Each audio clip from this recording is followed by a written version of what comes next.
Romans 12, 9 through 13 in the Christian Standard Bible. Let love be without hypocrisy. Detest evil. Cling to what is good. Love one another deeply as brothers and sisters. Take the lead in honoring one another. Do not lack diligence and zeal. Be fervent in the spirit. Serve the Lord. Rejoice in hope. Be patient in affliction. Be persistent in prayer. Share with the saints in their needs. Pursue hospitality. Here, St. Paul is writing to the church at Rome about what it means to be saved. And when describing the need to love and avoid evil, Paul writes that we should honor one another and share in each other's needs. Christian Ashley, welcome back again. What does it look like to share in each other's needs in the church today? Well, I think a big part of that is just having an awareness outside of yourself. To see where someone is at, or to notice they're a little more down than usual, or just to talk to them and say, hey, what can I do for you? And by doing those things, like, we prevented that way of someone saying, well, no one cares because no one said anything, or I'm not going to say anything first. I hope someone else figures it out. And that's not what we should be doing, because sometimes we get a little too insular for our own good. We need to look out for one another. And that involves us being vulnerable. That involves us asking questions that may seem probing, that may seem a little harsh, but at the time, the intent is always there to help someone. Yeah. Hey, everybody. Welcome to the Whole Church Podcast. Possibly your favorite church unity podcast. I would hope so. If not, please let me know about the other ones. I'd like to listen. I'm one of your hosts, Joshua Noel, and my sole function here is supposed to be to announce the co-host, the greatest ever, DJ Tiberius Von Blackwell. But he is either late or unable to make it today due to technical Wi-Fi issues. And yeah, that would be the second time in a row he didn't make it to his own show. Please send him your mail and complain that you had to hear more of me and less of him.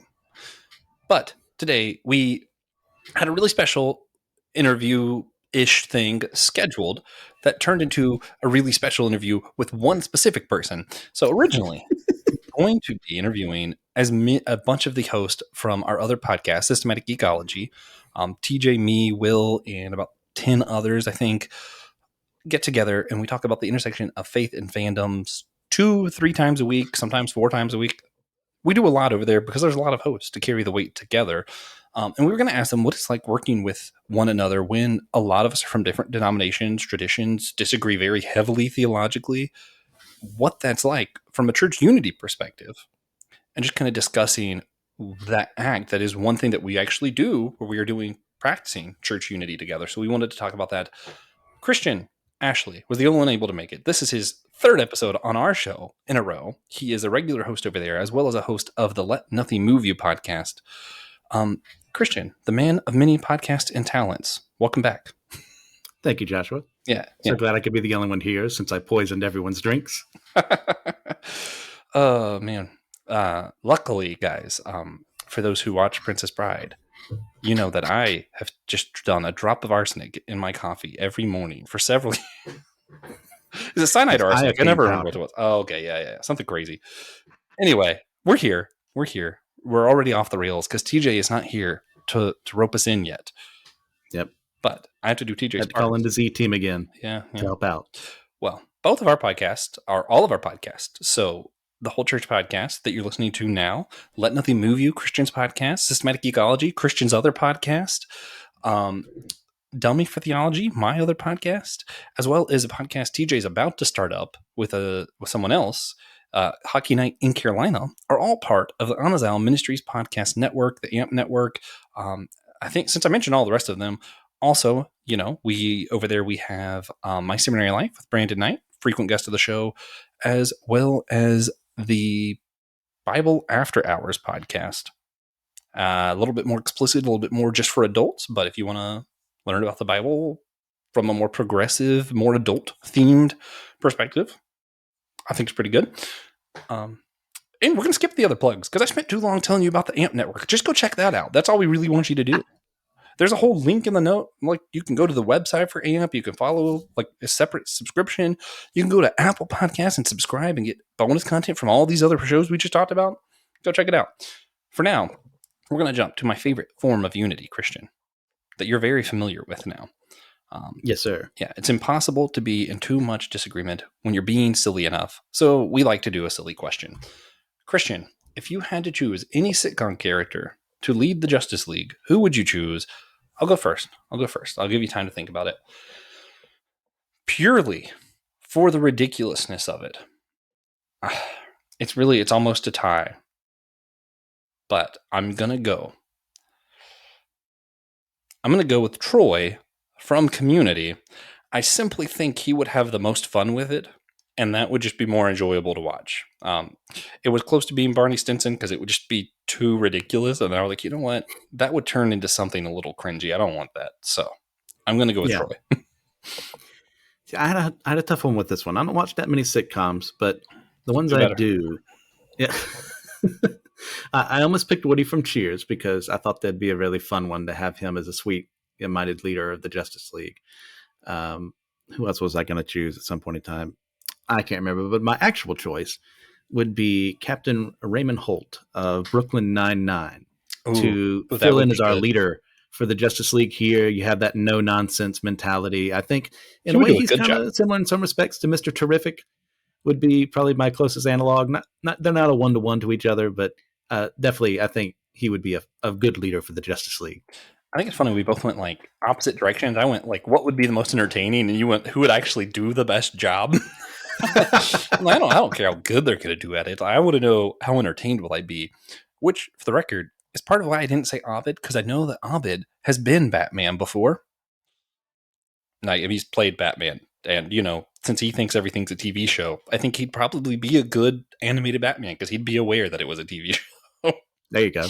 Yeah, but I didn't want someone who was going to be successful. I wanted entertainment. Anyway, so now to get to the real show, as TJ likes to call it, we want to get an idea of why we're interviewing our other podcast, or why we're talking about systematic ecology on this podcast, our Church Unity podcast.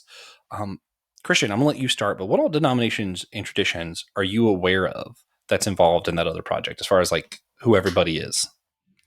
All right, let's see if I can list everyone off correctly Man, and I not don't leave remember the anyone whole out. team usually. Yeah. There's so many of us, and it's changed a lot over the Yes, last couple it of years. has. So I'm Southern Baptist.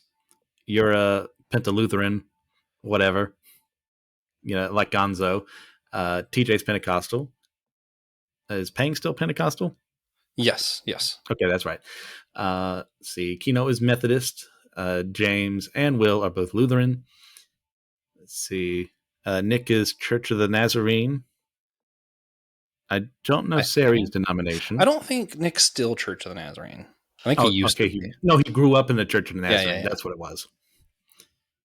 Let's see. Who's going to be angry at me that I left them out? Did you do David? I did not do David. Is David also Pentecostal? He is. Yes. Yeah, I was trying to overlook. You did Will, right? I did Will. Yeah. So we got Will, we got Nick, David, Sari, Josh. I'm not sure what he is, but we'll say Baptist, non-denominational ish. TJ, you mentioned. Did you mention James or Kino? I did mention James with Will.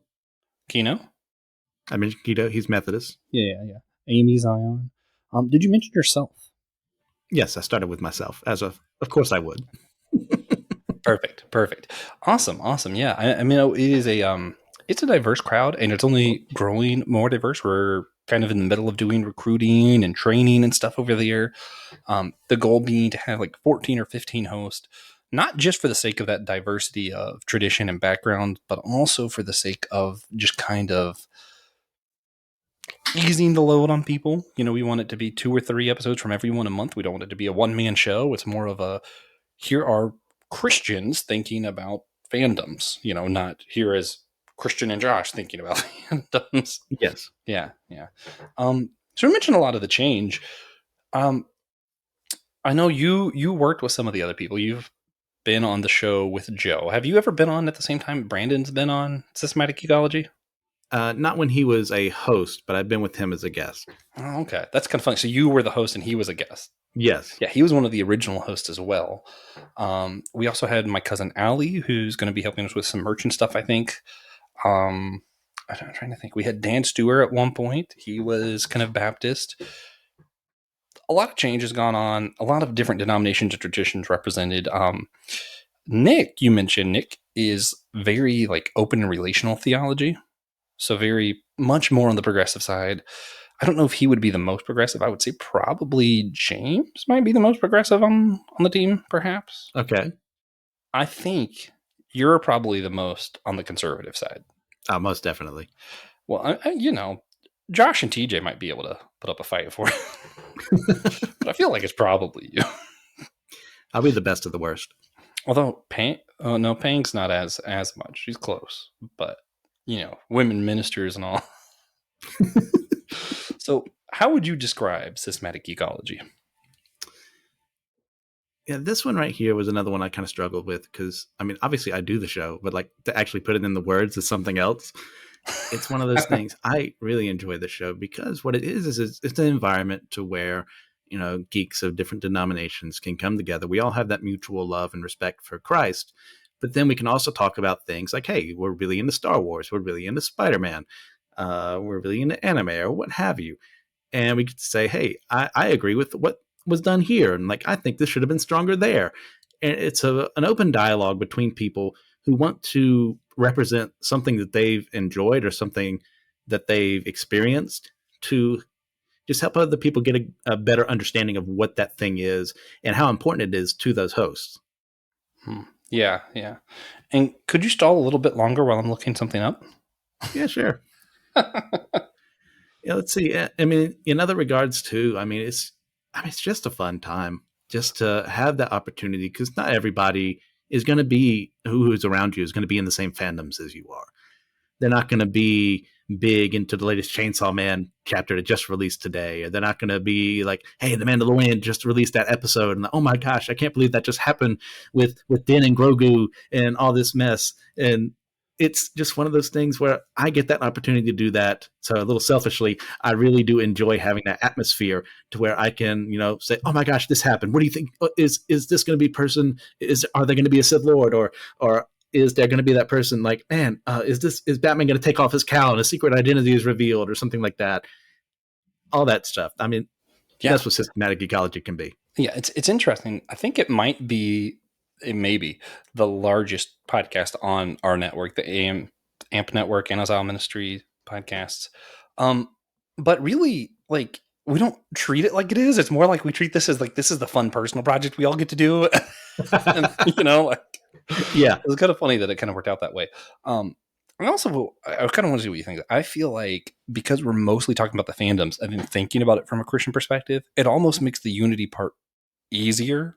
Like we're not addressing some of the harder stuff for ourselves head on. Rather, we're coming from mutual ground and then talking about the theology. Like I know recently you did a Harry Potter episode. Yes. And you did it with people who were far more progressive than yourself. And Indeed. I felt like it was a lot easier. It seemed like it was easier. Like you might just be that skilled. I don't know. To start with something you all agree with. You like Harry Potter, then move into those other conversations that you were talking about, sort of on like how Dumbledore's teaching went, or how should we treat J.K. Rowling's view on transsexual stuff and all that kind of stuff. Yes. Like I thought it was really interesting to see you guys able to interact well because you started somewhere easier. I've always found it to be easier in my own ministry as well to find common ground with someone to start off. It's like, hey, you're a football fan, or you're really big, and I don't know the latest Spider-Man across the Spider-Verse movie, and we can start there and go, okay, well, this is what I liked, but what about this aspect? And you go, wait, we agreed on this, but then another topic comes up, a little more charged topic comes up. It's like, oh, we're on opposite sides of this. Well, we just agreed on something a second ago. Does that mean I hate you? Does that mean I can't talk to you anymore? It's like, no, let's use that previously established like cornerstone of a conversation to maintain a relationship and to just talk to each other about something obviously that we are very divided right now. And it is so easy to just say, oh, well, you're on this side. Well, I don't have to listen to you anymore. And that's not helpful at all. And if I had done that in that conversation, it would have been, 45 minutes of me just talking at people. And that's not fun. Like, look, I know I hate the sound of my own voice. I have to listen to myself at 2 times speed. And if you all endure that, and I'm so appreciative. But if you also have to do what I do, I don't blame you either. I listen to everything 2 times speed all the time, at least. Like that's like my minimal. Oh man. You just get so much stuff more faster, and you can watch and read other things. Yeah, well, and when you're like as ADHD as I am, any pause between the words at all is enough time for you to be completely somewhere else in your thoughts. Yeah, yeah. Whatever the undiagnosed whatever I am that I've never had the chance to actually get studied, I completely agree with you. Yeah. I wanted to read. So a lot of the like values, what we believe kind of stuff that we used for kind of the foundation of the Anazal Ministry podcast actually came from the handbook that Brandon helped create while he was part of Yes. Systematic Geekology. In that, there was a vision for that show. So I was going to read the vision for Systematic Geekology. In each episode of Systematic Geekology, we want to bridge the gap between what is typically called secular pop culture and the Christian faith. We do that through authentic, raw conversation. Part of our goal in that is to help people think deeper about these topics in these contexts. And part of our goal is to demonstrate that, bold, italicized, you can be a Christian and not be a jerk. Our goal is not to have a canned, and here's the verse of the day moment, but rather to talk about why we love the IP that we're talking about so much, while also discussing the deeper philosophical, ethical, or theological implications of the IP. And I think that's pretty point on. Like we're trying to show how you can disagree well, whether it's about how great The Last Jedi is, or whether it's Or whether it's the Sorry. abomination of desolation. Yeah, or whether it's we're disagreeing about transsexual stuff. Like Yes. being able to hold all of these disagreements and discuss well. I know upcoming we're even starting a series with Systematic Ecology talking about politics, but not directly talking about politics, talking about like political thrillers, the politics in Attack on Titans, that one Harrison Ford movie, Air Force One, you know. And what I like is like starting with that and then asking, what did the creator want us to think about, rather than just that. And I'm kind of curious, since of the whole lot, you're the writer. Yes. Is that like, as a writer, does that hit more home for you? Like, yes, this is what I hope people do with my stuff, is think about what I actually am talking about rather than plugging it in some of what they want it to be. I mean, there are going to be things I'm going to be attempting to say in my own writing. Yeah. And I would really like for everyone to read exactly what that is. Like some of it is a little more subtle. Sometimes I hit people in the face with an anvil, because I need to learn subtlety a little better sometimes. But like there's normally a purpose other than the fact I want people to be entertained. And I like being entertained when I read. I don't want to be preached at or say, oh, you're living your life wrong and do things this way instead. It's like, no, I would rather as part of the story, you have a character like give their beliefs. And sometimes it's something I believe. Sometimes it's something I completely don't believe. But that helps me get into that person's shoes to help. Okay, this is why I think this argument is a bad one. So I have another character counter it. But without making that person look like an idiot. Yeah. Yeah. Well, and that's the thing too, is not bashing. There's plenty of other Christian podcasts out there, and some of them are great that, do this and then do a verse at the end to kind of reflect on the meaning of whatever. And we kind of did that at the beginning of Systematic Ecology, but I think we found that sometimes, even if the question isn't necessarily a biblical question, like the upcoming Indiana Jones movie is going to be largely dealing with age. What does it mean to, like, how do you cope with being older? This kind of stuff. Yes. There are some things like that in the Bible, but it's not like we can pull a Bible verse that says, here's what you do when you're experiencing being older. It's more, this is what the topic is. And then let's think about that as Christians. Yes. Sorry, I lost my track of mind there for a second. It's exactly that point of we can't always just have a handy dandy Bible verse ready when something comes up. And there are way too many people that's their first reaction. Let me drop that Bible verse on you. That'll solve all your problems. And I'm so glad you can memorize things better than me because I can't. Yeah. But it's not always that simple. It's not always that easy. Yeah, maybe it's objectively true, but is that what that person needs to hear at that point in time? Yeah. And then even some of the conversation that I find really interesting is like, you'll be talking about Doctor Who, and really what they're getting at is, how does time work? Is it linear or a big ball of wibbly wobbly stuff? And, it's fun because people with different Christian perspectives have different looks on that. Like, is God constrained by time? Did God create time? All that kind of stuff. And those kind of Yes, conversations, I feel like you don't usually have unless you have a different jumping off point than just scripture. Not that scripture isn't enough, but it's just interesting to see where those kind of conversations go. most definitely. Yeah. So just moving along. What do you think has been the most encouraging experience that you had with others that you don't always agree with on systematic ecology? That I don't always agree with. Well, I would say, latest episode probably isn't the most that we just did, but it definitely, I had that moment of, okay, if this were the Christian of 20 years ago, this conversation would not be happening. It would be, I believe this, it is the truth. How dare you say anything else? We cannot talk. But the Christian of the day, who while obviously doesn't agree with the viewpoints that were being put forth on LGBT issues that came up while we were discussing how Rowling, how the heck you pronounce her last name, has been handling herself very poorly over the internet, over Twitter. And yeah, sure, I agree with what you're saying to a point. And then you start hurting other people just because you can get away with it right now.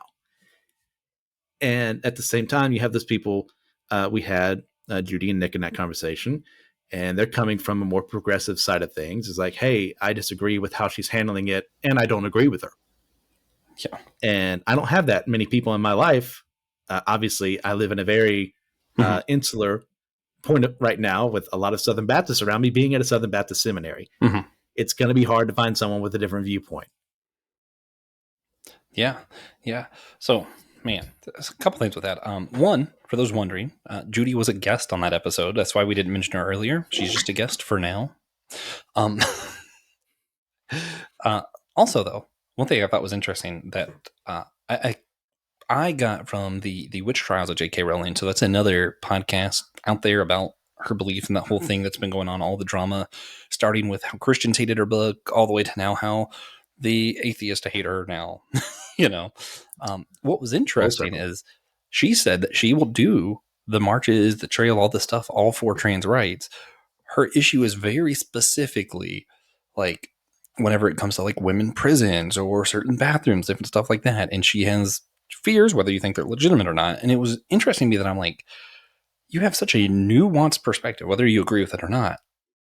And yet you take such a volatile reaction to anybody disagreeing with you. Like, it's like one of those, like, how can you have that much of like a middle ground and then react that harshly to people? Like, it's just wild to me. There's always something we're going to have where that just sets us off. And honestly, one of those things we mentioned it earlier was the sequel trilogy for me. And Star Wars is something. If you're viewing this on YouTube, I think this may be put up there. You can see I'm wearing a Star Wars shirt. Because I love Star Wars. I love, as opposed to Joshua, I love Luke Skywalker. I love the journey he goes through because he goes through character growth immensely through the entire original trilogy. And then you get to the sequel trilogy, and that's thrown out the window in favor of other people who you could have built both up at the same time. But there was no plan, and we saw the end result of that. And I got very bitter when those things came up because I care so much. I'm currently going through it right now. For anyone who's all had to hear what I've had to say about the current Amazing Spider-Man run, I'm still, there's bitterness in my heart I've had to wrestle with. And sure, they're a fictional character. Christian can just get over it. But like, I care about them so much because they mean a lot to me. Like, I was a 4-year-old boy, about a 4 or 5-year-old boy when Spider-Man, the Amazing the animated series came out. Mm-hmm. And I got to watch him on the big screen, the like 20-inch screen or whatever it was at the time, probably even less than that. Yeah. And seeing him just swing around the city. And then I get to see Luke Skywalker like facing down Jabba the Hutt and Darth Vader and everyone else. It's like, I love those aspects. And I see those treated poorly, and it makes me feel awful because of how much I care about them. But I let that bitterness remain too much for my own good. So that's something I've had to learn is not only are there people out there like Joshua who can love some of these things and legitimately that no one's messed with their head. They're not doing it to troll. Like, they legitimately love it. And I look at that same thing and all I feel is hatred And if it were up to me, I'd burn it all to the ground. Like, how do I reconcile those two things? Well, Jesus commands me to love. Hmm. And I don't get to say, well, Jesus, he's a Samaritan, or, oh, Jesus, he likes The Last Jedi. As silly as that sounds, like at the end of the day, that's how it is. Yeah. Yeah.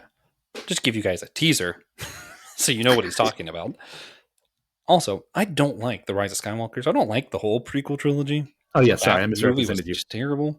The main reason I like The Last Jedi is because I grew up with the original trilogy, loved them, except for that one character, Luke Skywalker. And then in The Last Jedi, he comes back and he's actually a likable character. And I'm like, finally. See what I mean? Yeah. See what I have to deal with day and after day. But we're able to disagree about these. And some people Because who we might love each think it's other. silly, you mentioned this, like Spider-Man, Star Wars, like who cares about those kind of disagreements? For a lot of people, it is the same shock. Like, what do you mean you drink wine with communion? Some people, that is a shock that there are other Christians who drink real wine every Sunday morning, Mm-hmm. and it's pretty much the same reaction, the same emotions you get from someone who was a Star Wars fan their whole life and never heard of someone who likes The Last Jedi being like, how can you like the original trilogy and like something like it is a lot of the same emotion for some people. And if you thought that was silly, but you get really upset and have a bad day after your football team's lost, the next day is a bad day for you. That is no different. Everybody geeks out on something. What Pastor Will likes to say on systematic geekology. A lot of people, it's sports. A lot of people, maybe it's your garden, maybe it's something like everybody has something that they're like fanatical about. That something happening to or being treated poorly can ruin your day, and that's something we have to deal with as Christians. And I think it's really helpful to see how you deal with it healthfully on yours. Yeah. So other than Star Wars, what are some of the biggest differences you've seen with like your beliefs and other people's beliefs on systematic ecology? I mean, even just from like a theological standpoint. I know we mentioned the LGBT stuff, but was there anything else? As was pointed out earlier, I'm the most conservative member of the team. So I heard that in the Donkey Kong rap voice. It's Christian Ashley, most conservative member of the DK team. I don't know, man.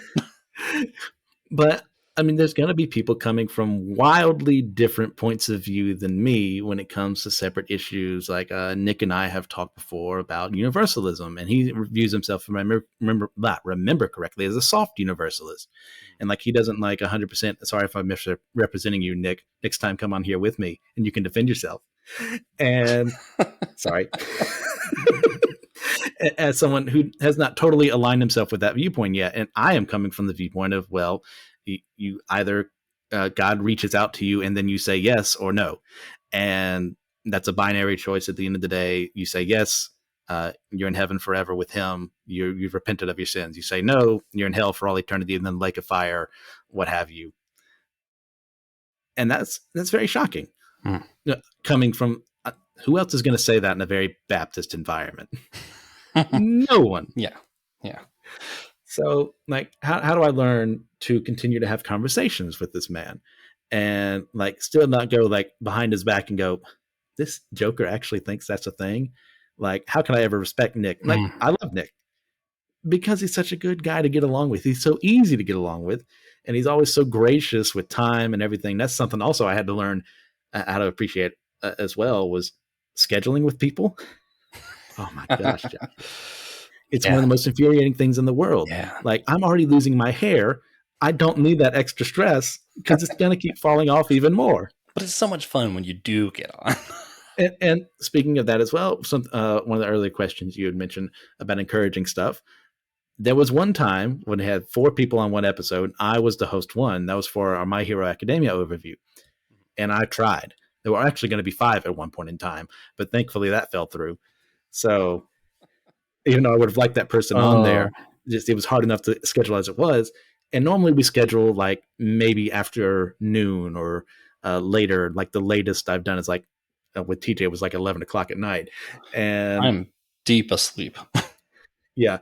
But for me, I'm not a morning person at all. I get up at 10 o'clock every day because I have insomnia.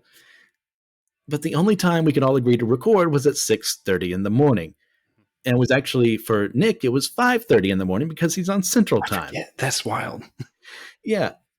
But at the end of the day, we had a wonderful conversation that I had to stop early because we would have kept going, and that would be awful for Joshua, who has to have all this time set aside to edit what he already does. Mhm. So that was encouraging. Like, hey, it sucked leading up to this, but like in the moment, the finished product was worth it. Yeah, yeah. And I remember at one point, from my perspective, it felt like we were having a hard time getting people to take ownership of the show. But I remember that for me was a moment where I was like, no, all these people care that much about this. Like, this is their show. Like, you don't do that for somebody Yes. else's. Yeah, well, you might, but most people wouldn't. Oh man, I thought, yeah, that was a really, really cool moment. I don't remember what I was going to say. What has been your favorite episode to record so far, though? Man, there's so many. It's hard to choose. I mean, that My Hero one was a really fun one. I mean, the first ones I kind of did, like getting my feet in the water, dipping in, were fun too. You better I say enjoyed Jungle the Book. ones. Jungle Book was a good one, but the ones we did at the conference together, Oh, yeah, those were I fun. really enjoyed those. But I think at the end of the day, if I have to choose, like, and sorry, earlier Joshua and I recorded something for YouTube, and I used this phrase, and I saw the shocked look on his face, and I'm going to use it again. Oh, It's like no. gun to my head. I have to give an answer. I'm going to pick the Game of Thrones religions episode I did with Kino, that was where like Kino and I just kind of clicked.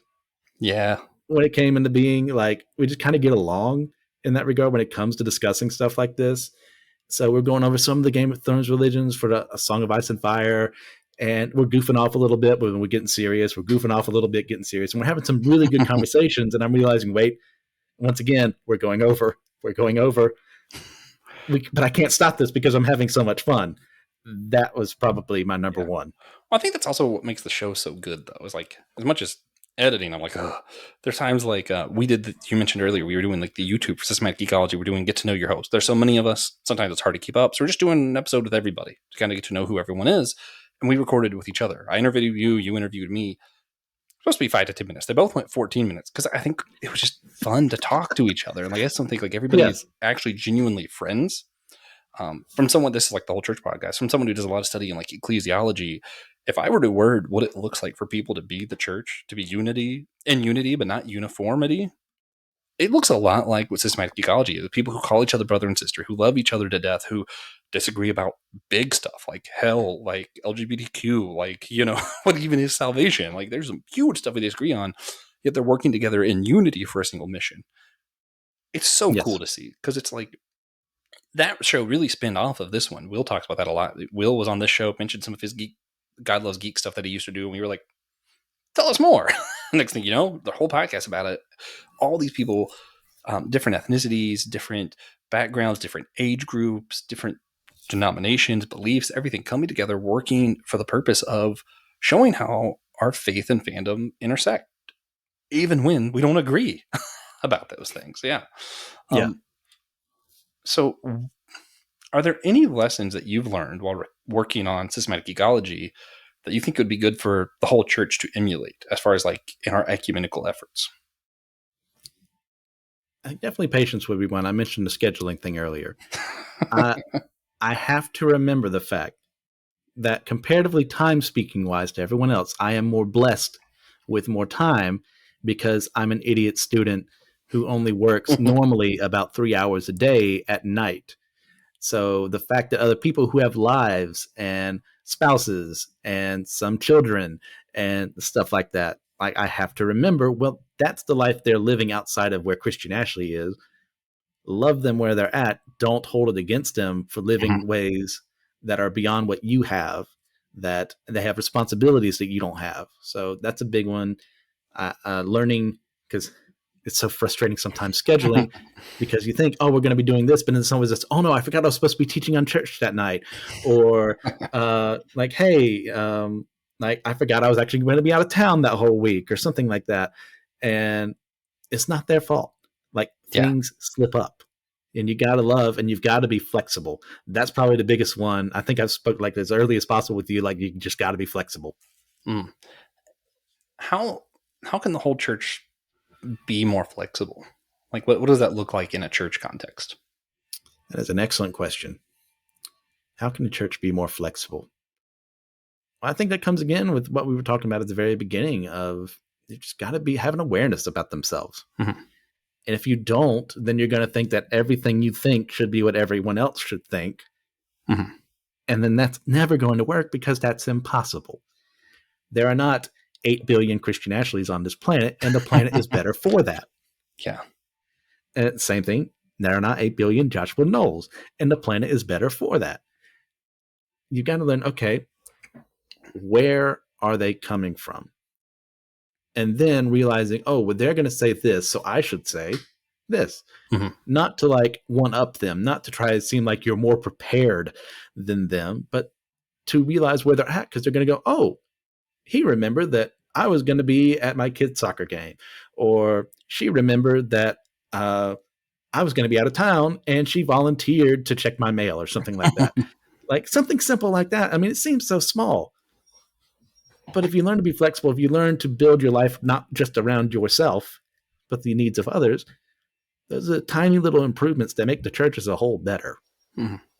Yeah, and to go back to The Last Jedi and Spider-Man, I think one of my big things is learning humility, right? Like, I had this preconceived notion that all the people who were upset about The Last Jedi were upset because, it took turns that they didn't expect, like it didn't do what all the other Star Wars movies did. And, they just weren't prepared for change. These are just a bunch of fans who weren't ready for something to be different.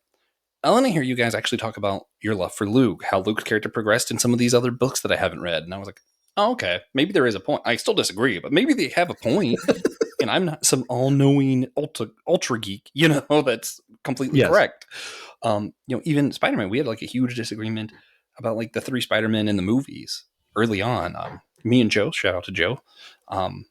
And I remember we even had to stop the podcast because we were being kind of a little mean to each other about it. Because I forget that different people have different starting points, So whereas to me, I started with like the 1960 Spider-Man comics. Like I'm like OG Spider-Man. I'm like, yeah, he is a goofy kid. That's what he's supposed to be. Of course, Tom Holland's the best. And a lot of people grew up like you did, like with the 90s show, and they're like, I'm actually kind of expecting him to be more like this.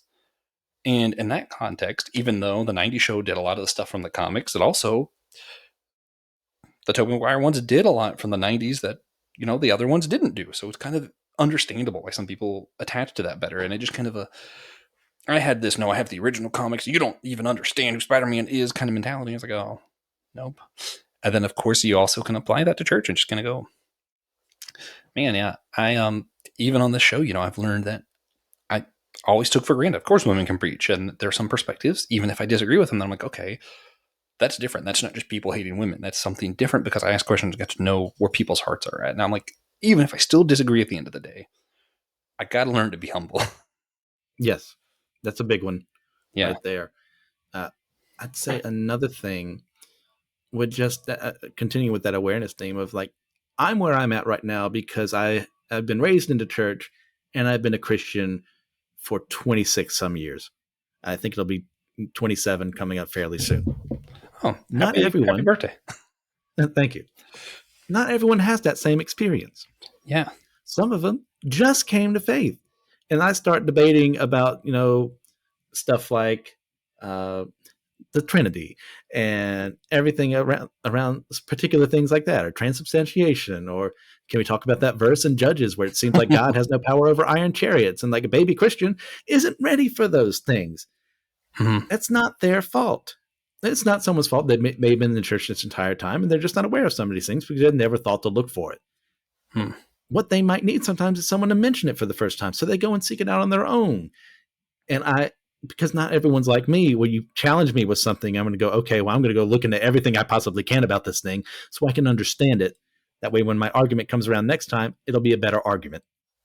Yeah. Not everyone's built that way. Well, that's also why the Socratic method is really useful. Not just because I think it helps you come up with better arguments. It also, the Socratic method is arguing with questions, basically. Asking them why they believe that kind of stuff. And then a lot of times, if you're doing it genuinely, and not just because you have a gotcha line ready, you kind of learn, oh, maybe they didn't know this and I can actually be helpful instead of combative. Or maybe you learn, oh no, they're thinking about this completely differently. They're thinking that the priest is symbolic of Christ, not some role that a leader can or cannot fill, you know? So it's kind of like, okay, you got to ask questions. So a lot of times you're arguing something that's not even the other person's perspective. So Yes. yeah, I think that's always helpful. That's a good one. So before we do any of our final things that we like to do, I got to ask, do you have any other notes, anything else you'd like to say about your fellow team members on systematic ecology or anything about some of the hosts over there? And see, right now I haven't had the chance to work with David, and I haven't had the chance to work with Josh outside of Josh Rosengrant, outside of like one thing we did last year Mm-hmm. for like an hour or so. That's the only time I've gotten to talk to him. So I can't really say too much to them other than what I've heard them say, and I really do like them on the show. Mm-hmm. Uh, but as far as everyone else, man, once again, most of these people, Will and I sometimes cannot be more theologically different. Like not the same way I am with Tom, Dr. Ward, but Yeah. at the same time, if I had just disregarded everything Will said because you think that, then I would have missed out on one of the funniest people in the world.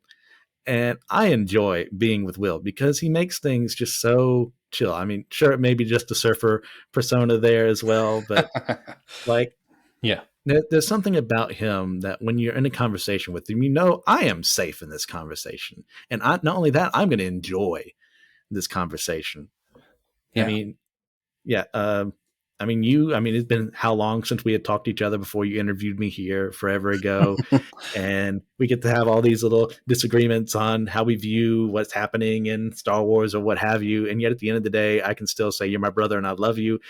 And you're known as Josh with the wrong opinions on or bad opinions on there for a reason. Yeah. It's Yeah. still your opinions because they're where you're coming from. And TJ, who never listens to this show and will probably not hear this show either, like TJ and I, it's just so much fun to get along with him because like we have some very similar interests. I mean, we did that episode on Darth Bane, the whole trilogy there. That was awesome. And yeah, I had so much fun with that. And we did Knights of the Old Republic 2 as well, and Knights of the Old Republic 1, and that disastrous one we did on the Old Republic where turns out I had never played it and he'd only played a little bit of it. And yet we made an episode out of it by the end of it. Yeah. Man, y'all's episode on KOTOR 1 blew me away because I'm just like, okay, yeah, just video game. We're talking about some, computer game, do. Then all of a sudden, like, you start dropping these like huge questions on like, if someone's brainwashed, how does that affect their salvation? And I'm like, please go more. And I'm like, why is this a 30-minute episode? I'm going to call them now, tell them to add another 30 minutes. And that's one of the things I have to pare down questions so much. So Because like, man, I've got this idea, but like, I also know we have a time limit sometimes, and we can't ask everything I have in my head. So that's really something we can all work together. I mentioned Nick earlier. Like, love working with Nick. He's just so chill, get things done kind of person. Yeah, I love his insights. I've learned something from like everybody on the team, right? Like, just kind of, you remind me the importance of taking the Bible serious, right? Like Will, like you said, provides the safe space. And to me, I always take that as a challenge of like, how can I become as approachable as Will? Like, that's what I want to be like that. Or like Nick is literally a Tolkien scholar and comes off as like one of the most humble, like, okay, yeah, you can have that opinion. That makes a lot of sense. And I'm like, Nick, they just said hobbits aren't. Like I'm like, what? I can't see that, Nick. And Nick's like, no, I'll find a way that it works. It's fine. Like Nick is just so humble and so open to stuff. And I'm like, wow, that is wild. TJ always is slow to speak. He's got that like wisdom about him that he's not just going to jump in and make some argument or be mean towards anybody. Like everybody on our team, I feel like has something that I'm like, I wish I was like that I'm able to, iron sharpens iron. Like, hopefully there's something about me that people are like, oh, hey, I'm getting something out of this. But like, I feel like each relationship I've gotten through that, I feel like has added a lot to my life and something to strive towards. Man, if they're listening, this is getting too much. I mean, I might as well just keep finishing. I'm so close to the end. Yeah, got to finish this race strong. Let's see, James, who just joined, like he and I, like you mentioned earlier, from the theological side of things, are very different than one another. But when it comes to like discussing what just happened in My Hero or what happened in Chainsaw Man or One Piece, it's like yeah, we're on the same page because we've been following these things for years. And like, oh my gosh, do you think this is going to happen next? Or what about this? And I'm reading this. Oh, I've never thought about that before. I've never read that series. Let me read that so I can catch up to you, and we can talk about it. I love Yeah. being with James in that regard. I gotta say, And yeah, James, go ahead. half the time that he's on an episode, I have no idea what he's talking about. Because like we just geek out on very different things. But every time he speaks, he makes me smile. You know, and I'm like, man, like just that like contagious happiness. Sorry. I was just like, I had to Yeah, throw yeah. that like he's so cool. Let's see. Besides Pang, am I missing anyone? Are you trying to save her for last? They saved the best for last. I mean, besides myself, obviously. I already covered you. You're fine.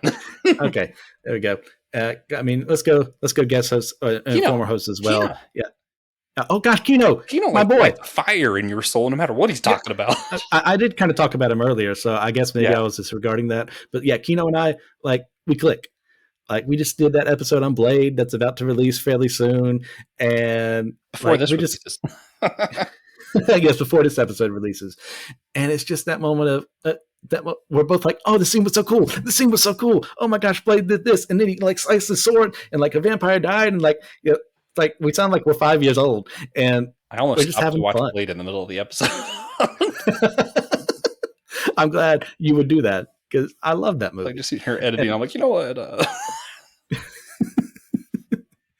And I really hope I haven't forgotten anyone else. My memory is abysmal. Yeah. So I will, of course, lead with my co-leader of the rebellion against Joshua, Elizabeth Payne Clyde, who, when you introduced me to her doing that One Piece episode together, that's another one I had a ton of fun doing. That was one of my favorites too. Because like within 5 minutes of meeting each other, we realized we both had a mutual hatred of Joshua, and we used that to our advantage. Oh man! And for anyone listening, no, we don't hate Josh. And yet we just played off of each other like we'd been friends our whole lives. Yeah, and I gotta say, she came in at a really good time too, because we had gone through a lot of transition and a lot of like, we're not sure where the show's going kind of stuff, and I feel like it just kind of added this spark of like fun to it at that moment. Yes. I've not been in an episode with Sarah either, but I do enjoy her insights, especially when it comes to Star Trek. Smart. This woman knows her stuff. Yeah. She's like sharp as a tack, as my grandpa would say. Yeah. Yeah. And of course, no longer hosts of the show, but like Joe and Brandon, like I really jive well with them too. It's a lot of fun talking to them. Like even at the convention, like Brandon and I were just talking for like hours, like a whole bunch of stuff. And it was just so much fun. And Joe and I, our agreements on Star Wars are probably where we align the most and where things are going with current comics. And I enjoy having that tougher grit sometimes to combat I'm not quite a placater, comparatively speaking, but I'm more softer than Joe. Yeah. And you need that harder person sometimes. Yes. Not to say Joe is always out there trying to like beat people up or anything like that. Joe is also very nice and kind. Yes. But he knows how to speak his opinions. Yes. Whereas I feel like it's funny because like I'm always trying to figure out why the other person's right. Like somehow like I feel like I always come at things that way. I'm like, so please tell me, how am I wrong? I would love to know. And like it sounds like I'm being facetious, but I'm like, no, like genuinely I want you to tell me why. I just go in assuming that you're right. Oh man, funny stuff. No, I love the whole team. They're all great. So anyone who's listening to this show now, who's not listening to Systematic Geekology yet, what incentive can you give them to go check it out? I mean, if this conversation hasn't convinced you, what was that? $20? $20. I mean, I have no $20. Oh, I'm a seminary student. I have no money. But like just to have genuine conversations about things and to have genuine disagreements where the other person didn't raise their voice or didn't talk over someone else. Like Will and I just did an episode on Firefly, and there's some things we disagreed on in certain regards to how that was things that were handled in the series, or like things that happen in real life and how we both view them. But at the end of the day, like Will and I both said, man, that was such a fun episode. It's a shame we didn't have more time to say more. And because we just had to stop at a certain point in time. Like if you want genuine conversations like that, if you have something like, I have no one else to talk about XYZ series, number one, let us know. Because surely there's someone here who's experienced it and we can do an episode on it. But then two, if you realize we've done an episode on it, well, It's like hanging out with friends and hearing them discuss a series together. Yeah. Um, just for context, when we're talking about like what we do over there, it is so diverse. I mentioned that political series we're going to be doing. The first three are going to be during some of the Republican nomination debates. Christian and I are going to be talking about My Little Pony, Flim and Flam, represent capitalism on this show, right? And then next thing you know, there's going to be Attack on Titans, which probably be Christian and TJ. And I I know that the show is very dark. I'm not sure what the politics of it would necessarily be about. There's plenty to I know discuss. there I can are a lot. promise you that. I'm like, yeah, it's anime, a lot of blood, a lot of gore. It's a very violent show. And then after that, I think Will and I are going to be talking about Newsroom, which is an HBO, I guess you would say, sitcom, and it follows a newsroom through some of the, I forget what the years are, but like when it was the big Tea Party stuff before the Donald Trump years in the Republican Party. Okay. Fascinating stuff, like wildly different things that we all geek out on, that we all enjoy these things, and that's part of the advantage of having so many people on the team too. Yeah. All right. Well, Christian, we always ask our guest, and you're the only guest today. If you could provide just a single tangible action that will help engender unity in the church, what's one thing practical thing that you would invite our listeners to go do right now? Well, I've hidden the antidote to the poison I delivered to the other hosts elsewhere. And by this time next week, here's a geocaching. No. Yeah. Oh, man. One thing you can do, and I think I might have said it before, but it bears repeating. Shut up and listen. Mm-hmm. There are so many times when someone else is speaking, when I'm a host or when I'm a guest or not the host one of the episode, where I want to interject, but it's not my turn. Like someone else is saying something, don't interrupt them just because you have something witty to say, or you have a question, or you just want to mess with them, or you want to interrupt Joshua as he's saying something just to trip him up. Sure, every now and then, sure, you can do something like that, but that person has something valuable they're attempting to say. Listen to what they're saying, then say what you have to say. Yeah. Man, that's good stuff. I think I'd also say join a book club or a movie club or something. Find common interest with other people that aren't necessarily the church and the Bible, because that'll allow you to be introduced to a lot more people who believe differently than you. It gives you opportunities for unity, because a lot of times we're like, yeah, church unity. Everybody around me agrees with me. Of course I have unity. In a position where they don't. How?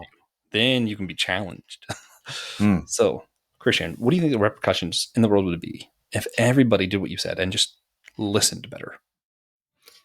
I think we'd be better mediators. I think we'd be better at getting stuff done, at understanding the motivations of the other person we're talking to, and realizing that my motivations and theirs are never going to 100% align, and that's okay. Yeah. It's just something I continually have to learn, and it infuriates me, but at the end of the day, I'm glad that's how it is, because once again, this world does not need 8 billion Christian nationalists running around, because nothing would get done productively. We'd all be like lazing about and wondering why no one is taking care of us. And that's not healthy. No, it is not.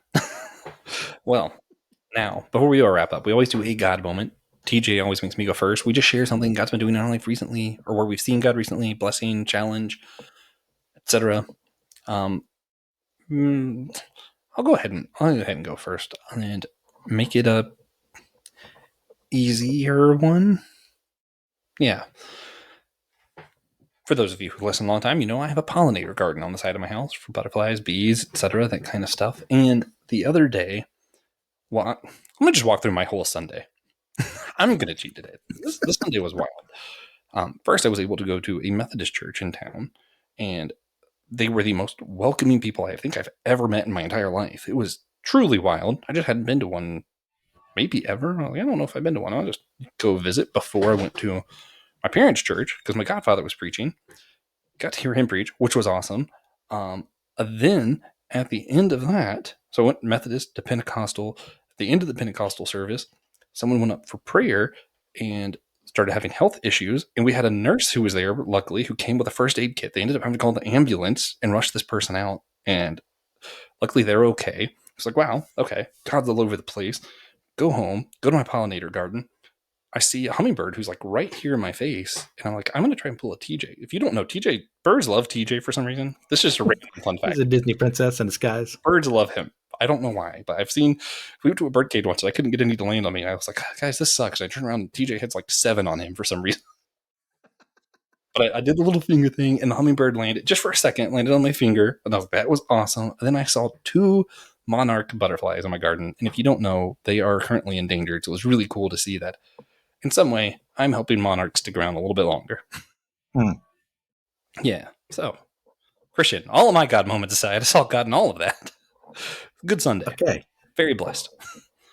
Yeah.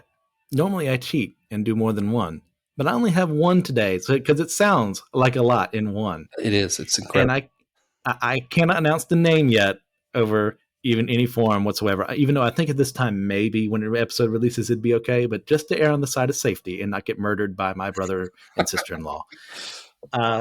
If you've been following everyone, when I bring up this stuff, my journey to become an uncle has been completed. Is it a boy? Is it a girl? Or are you on Team Niece with Christian this whole time saying, yes, I believe in him? Well, guess what? You were right. I've got a little niece. I am so ready. I have to wait a whole week, Josh, before I can go to Chicago and hold this little baby in my arms and just say, no one else is touching this child. She is mine. Get away. I will change diapers. I will do anything for this little baby because this is my niece and Team Niece, hashtag Team Niece, we won. I need you to know that I came very close to making my God moment how happy I was to see how happy you were, but then I was like, that's not right. Like, I very rarely get hyped about things as much as I am about this. Like, yeah, sure. Like, oh man, the greatest new episode of The Mandalorian, but no, I have a new niece. I'm going to hold her in my arms. That baby, like I said before, I'm going to smother that sucker with affection and love. You'll be currently with her while people are listening to this, if they listen the day it drops. Oh, yes. You can all be jealous. Yeah. All right, guys. Well, with that, be jealous of Christian, then repent for your jealousy. Please share this episode if you enjoyed it with a friend, an enemy, or cousin. If you didn't enjoy it, share it with a friend, an enemy, or a cousin. Tell them how bad this episode was. Preferably cousins. We love our cousins. Make sure that you do us the big favor. Go over to Podchaser and rate and review our show. Or if you're on Apple Podcast or Spotify, that works too. We do prefer Podchaser. It helps a little bit more with some of the algorithms and such on Google. Check out all the other shows on Amazon Ministries Podcast Network. Most of them are represented with just us 2 being here, including Systematic Geekology. We'll have the AMPA Network link, Systematic Geekology link, and Christian's other podcast, Let Nothing Move You. All those links will be down below in the show notes. We hope you enjoyed it. Come back next week when we're going to be continuing our Divining Scripture series, probably also with Christian, maybe not with me. We'll see. After that, we'll be interviewing Caitlin Chess about her newest book, The Ballot in the Bible. We're also going to be interviewing Will Rose about the Eucharist. So that'll be fun. Then we're going to have a special episode about different doctrines and ideas of hell. So Christian will be back. If you haven't had enough of me. Yeah. And we're going to be talking with Dr. Ord about universalism, nihilism, and eternal torturism. Yeah. And then rationality, one would say. Finally, at the end of season 1, Francis Chan will be joining us, even though he has yet to be made aware of it. You didn't hear? He's going to be joining us for the debate. Oh, perfect. Yeah. He has a book incredible, and it's not actually getting rid of the idea of hell. It's just really challenges when is it actually brought up in the Bible. Really fun when you think about when Jesus didn't bring it up. All right. Till next time.